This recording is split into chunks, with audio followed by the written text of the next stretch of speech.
And we're delighted to welcome back James Beagrie, MD of Meon Valley Travel in Petersfield High Street, who is joining us today to answer some questions you would like answering on aspects of travel and holidays. Welcome back, James. How are things going at Meon Valley Travel? We're very well, thank you very much. It's fascinating times, isn't it? So I think everybody's in exactly the same boat, and we're fighting fit. Everybody's well, the whole crew are well, and we're keeping busy helping provide that support to our clients that's truly needed right now. That's great. We've got lots of questions for you about travel and how things are changing. So I'll kick off with the first one. Good. What do I do if my holiday's been cancelled and can I get my money back, or must I accept a credit note? Oh, fascinating. That's a question that's on a lot of people's tongues, and as soon as we move past from one month to the next month and people have got their holidays that suddenly come into jeopardy, then there are more people each time that communicate and contact us for rebooking and cancelling. I'd say 60% of the instances we're actually refunding clients, and 40% is 50-50 split between people rebooking and just taking vouchers. Some of the tour operators are providing vouchers. Most of them are providing cash, and there's an age demographic split as well. The more mature passenger and those going on the more expensive holidays are saying, no, give me my cash, because they're entitled to it. And some are saying, no, I'm happy to rebook, don't worry about it, let's just defer it until next year. Either, any which way, the three choices that you have your money back, have a voucher, or rebook. All of those remain guaranteed in the event of the failure of the supplier. That's brilliant. Thanks, James, because all these questions have been sent in by our listeners. So here's a slight follow-up to that. Can holiday companies charge me a fee to reschedule my holiday? Yeah. Oh, dear, that's a bit harsh, isn't it? Yes. Well, I haven't actually... I haven't heard of that myself. I'm not sure that would be one that's actually booked through an ABTA travel agent. It doesn't feel good, does it? It doesn't really feel ethical under the circumstances to charge somebody more for something they've got no control over. So okay. I'm not so sure about that one. I would kick off. So they should, if they are under ABTA, they should apply there, I suppose, if that's... Well, there is a complaint service, and you can go through ABTA. If you booked it through an ABTA travel agent, I'd be amazed if somebody was actually being charged for something that they didn't want. But certainly, from my point of view, I've not heard of it. So being charged a fee to reschedule a holiday that's being forced upon you just feels a little bit unethical to me. So I would kick off about that one, and I would say that's not okay. And so if people really don't want to travel at all right now, how can they cancel without losing money? It all boils down to the FCO advice at the end of the day. If this is something that's being forced upon you, then it's somebody else's decision, and therefore they're obliged to pay you back for it. If, however, the FCO advice changes and then you decide you don't want to go because your margin for tolerance or your appetite for travel has been affected by the current tragic circumstances, then that is still a personal choice, but the original terms and conditions of the holiday apply. So from that point of view, if it's something that you're being cancelled and it's being cancelled on you, then you should get your money back. And then when the FCO advice changes and we are in a position to fly, then actually, if you're like me, you want to go. It's a tricky one, isn't it? Okay, here's the next one. I want to travel, but how do I know what insurance I should get? Wow, now there is a good question. You've got to check your policy carefully. Even travel agents aren't experts in this regard, and there are so many different sorts of insurance policy out there, ranging from the sublime to the ridiculous. So, but now to be able to get it, one thing you have to remember about insurance at the end of the day is you can't insure a house that's already on fire. So if it's against Foreign Office advice, it invalidates your policy altogether, let alone just covering you for COVID. Nobody is at this point in time covering any cancellation for COVID in a country that already exists, and nobody will cover you if you travel against Foreign Office advice. So there's only a couple of insurers. I think Great Lakes is one of them, and I'll check up and let you know so that you can contact us again and have a chat through which insurers are providing cover. But at this point in time, I think there's only one I've heard of, and I haven't checked yet myself to confirm that they provide medical cover whilst you're abroad, as long as you're not breaching any advisories and government advice in travelling. But cancellation cover and such, no chance. It's been avoided and pandemics excluded by all insurers, and even those with annual travel insurance excluded it as at the early part of March.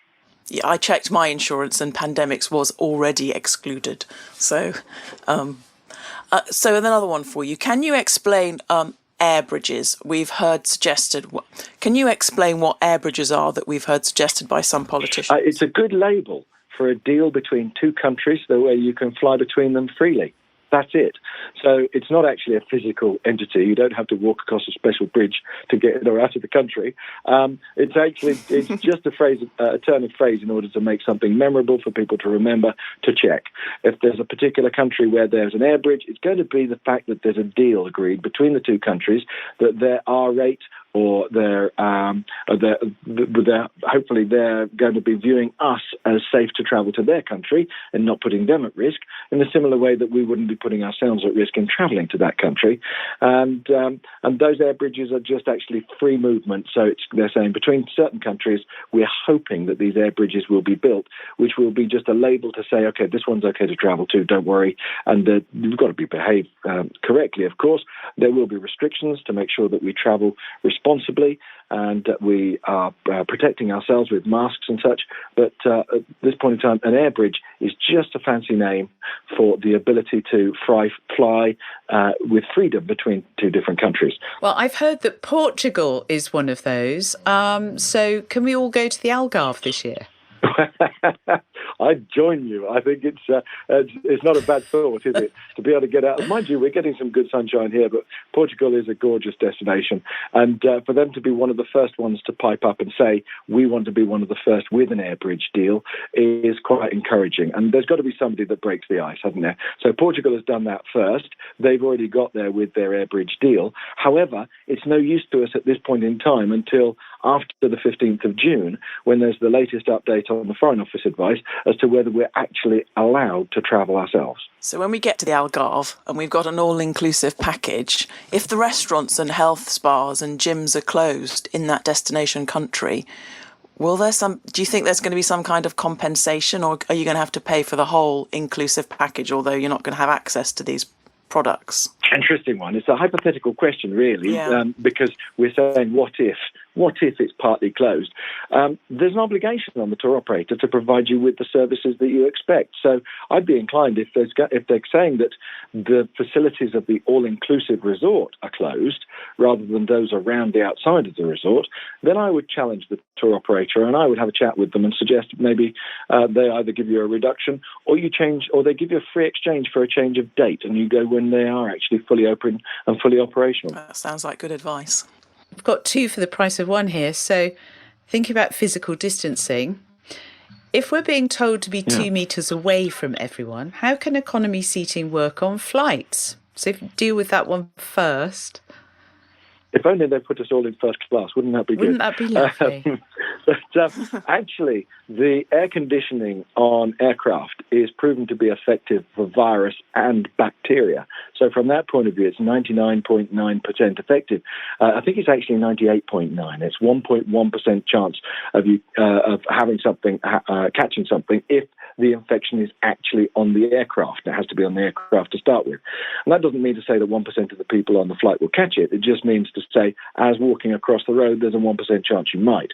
But there's very effective systems on the aircraft. You can imagine these the tour operators and the airlines have spent a fortune in making sure that their air conditioning is actually proven to be effective. And the International Air Transport Authority has done a really good job in making sure that they communicate well. And that information is at the fingertips of your travel agent to make sure that they can give you the comfort. There will be rules, though. I would wear a mask. I would actually probably wear gloves. You'll probably find that it won't be a full meal service that will be gifted to you. It'll be probably thrown at you from 3 feet away. And if you've got a preference, then sit next to the window. If you're going to have the chance of an empty seat next to you, I think people will spread on the aircraft. But that's just going to be natural instinct. I think with us all, if we face a full train or a full aircraft to get on, the choice will be to not get on, but that will be at your own expense. But the air conditioning at this point in time, I, for one, personally, am going to be happy to get on a plane. OK, and the same person asks, what if schools change their term times?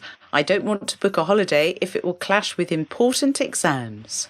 Yeah, well, don't book it then. Yeah, absolutely. That's a quick one. Right, I think it's I think it's more if they book it and then they change the term times. And that's one that we're going to have to suffer the consequences of the impact of change. This whole thing has taught us how to be fluid and how to roll with the punches, hasn't it? So from that point of view, it's going to be a very, very swift and sharp learning curve as to what's acceptable and what's not. And that we also accept some responsibility for our own decisions. Okay, this one's closer to home. Can you at Meon Valley Travel arrange bespoke tours of the British Isles? I'm even thinking of it myself. Yes, we can. So I've got a team of girls and boys who are absolutely fantastic at what they do. Currently sat in their respective homes, social distancing, but still working, actually.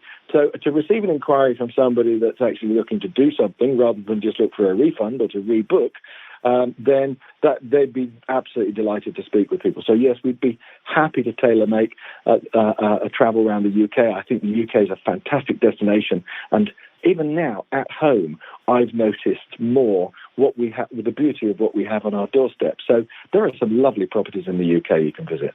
Next question is, how do we know whether the 14-day quarantine period will affect me when I get back from a holiday?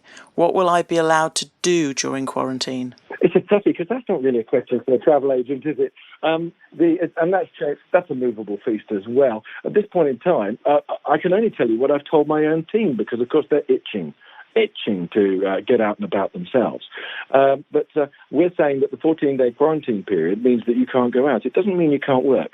So if you're lucky enough to have a job that you can do from home, then get back home and start working. What's different? So what are my holiday rights if there's a second spike, dare I say it, and lockdown is reinforced, is a question. Interesting one.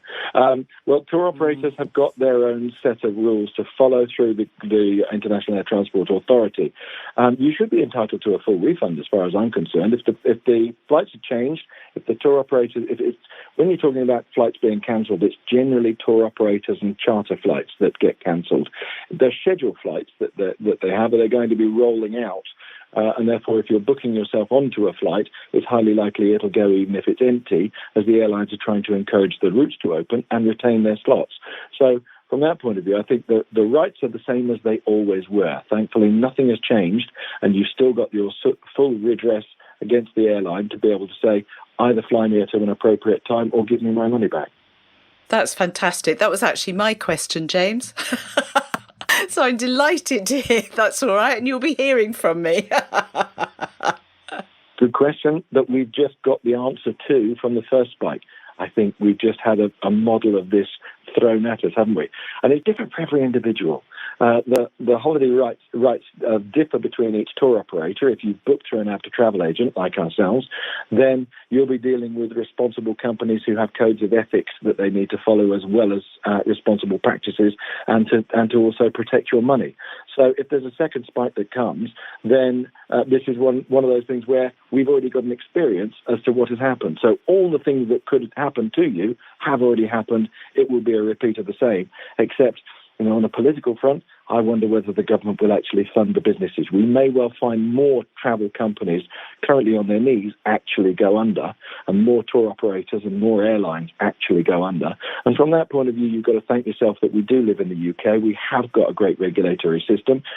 We've been through the decades 20, 30 years ago of bucket shops going bust and taking your money with them. That doesn't exist anymore. So if you've booked through a legitimate source, you've booked through an after travel agent, you've booked with an ATOL registered tour operator, your money will be safe and you'll be entitled to a refund.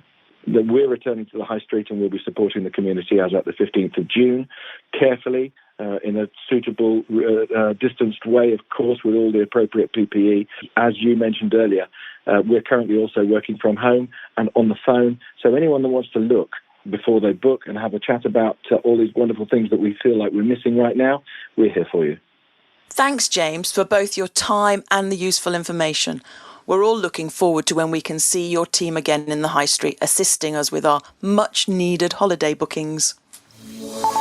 The Morning Report from Petersfield Community Radio.